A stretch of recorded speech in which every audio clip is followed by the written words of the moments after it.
नमस्कार दोस्तों, आप सभी का स्वागत है मेरे इस चैनल में एस्ट्रो रिसर्च।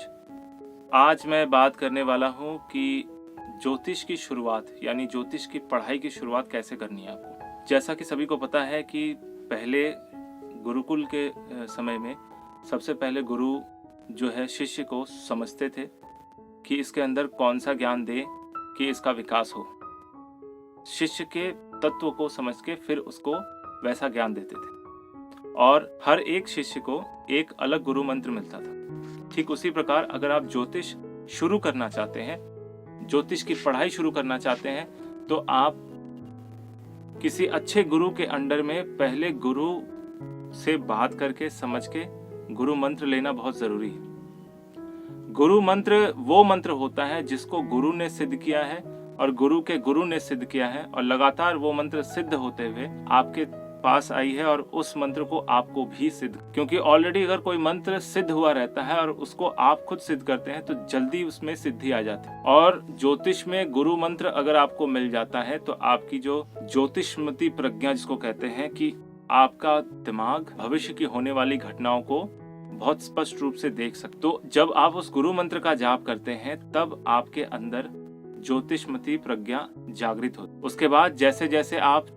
ज्योतिष के पाठ पढ़ते जाते हैं, एक एक स्टेप समझते जाते हैं और उसको प्रैक्टिकल लाइफ में अप्लाई करते जाते हैं तो आपको कॉन्सेप्ट और भी जल्दी क्लियर होता है। कई चीजें लोग जो है पास्ट लाइफ में ऑलरेडी बहुत आगे तक रिसर्च किए हुए रहते हैं, इस वजह से इस लाइफ में उनको बहुत कम समय में जल्दी से ग्रोथ मिल जाता है या जल्दी से समझ में आने लगता है। कई लोगों का इनिशिएशन ही ऐसा होता है कि समझ लीजिए कि अगर वो बड़ी उम्र में आकर भी ज्योतिष सीखते हैं तो भी वो अपना जो है इंद्रियों का जो जोर है, मतलब कि हमारे इंद्रियों की जो शक्ति है, उसको बहुत अच्छे से समझ लेते हैं और इस वजह से जो है व्यक्ति के अंदर इस ज्योतिषमती प्रज्ञा बहुत जल्दी जागृत हो जाती है। तो अगर आप किसी सिद्ध गुरु से ज्योतिष सीखते हैं, शुरुआत करते हैं, तो आपको आने वाले समय में ज्योतिष को समझने में और भी ज्यादा आसानी होती है। हर एक चीज को बहुत अच्छे तरीके से आपका ब्रेन एक्सेप्ट करने लग जाता है, क्योंकि मंत्र एक ऐसा शब्द है या ऐसी ध्वनि है जो पर्टिकुलर एक फ्रीक्वेंसी पैदा करती है और वो फ्रीक्वेंसी हमारे ब्रेन्स के न्यूरॉन्स में हलचल पैदा करती है और उसके अंदर एक्टिवेशन देती है। हर फ्रीक्वेंसी अपना एक अलग एक्टिवेशन देती है और उस वजह से व्यक्ति के अंदर बदलाव आता है।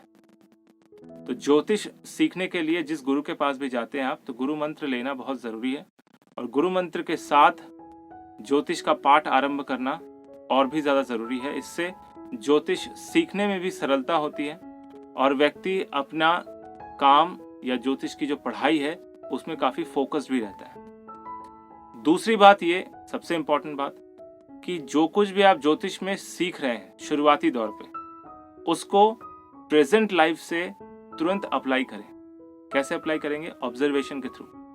जैसे सबसे पहले प्रत्येक इंसान जो सबसे पहले शुरुआत करता है खुद की कुंडली से, फिर अपने घर वालों की कुंडली से, फिर बाहर के लोगों की कुंडली से।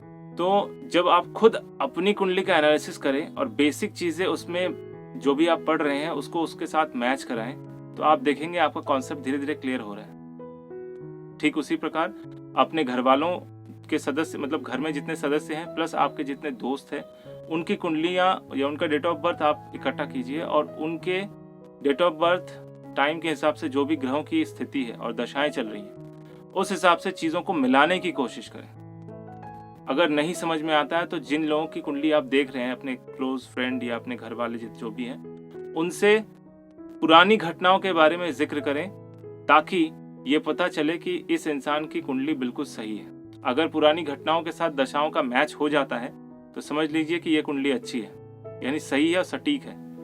अगर दशाओं का मैच नहीं होता है तो कुंडली सटीक नहीं है। तो ये दो बेसिक चीजें हैं जिनको समझ के आप ज्योतिष में आगे बढ़ सकते हैं और लगातार अपनी पढ़ाई जारी रख सकते हैं, क्योंकि ज्योतिष जो है एक रिसर्च का विषय है, एक शोध का विषय है और हर एक व्यक्ति का शोध करने का तरीका अपना अलग अलग होता है। किसी को कुछ फॉर्मूला मिल जाता है नया, कोई पुराने फॉर्मूले को ही अगर री इन्वेंट करके नए तरीके से प्रेजेंट करते हैं। इस तरह की चीजें लगातार ज्योतिष में होती रहती हैं, क्योंकि यहाँ पर मल्टीपल कॉम्बिनेशंस हैं, मल्टीपल परम्यूटेशन एंड कॉम्बिनेशंस बन रहे हैं जिससे प्रेडिक्शन भी मल्टीपल आते हैं। तो आप भी ज्योतिष की पढ़ाई शुरू करने के बाद अप्लाई करना स्टार्ट कर दे अपने ही कुंडली से, ताकि आपको समझने में ईजी हो। तो आपको मेरा वीडियो कैसा लगा कमेंट करके ज़रूर बताइए। अगर अच्छा लगा तो लाइक कीजिए, दोस्तों के साथ शेयर कीजिए। अगर आप मेरे इस चैनल पे नए हैं तो सब्सक्राइब करना बिल्कुल ना भूलें। मेरा ये वीडियो देखने के लिए आपका बहुत बहुत धन्यवाद।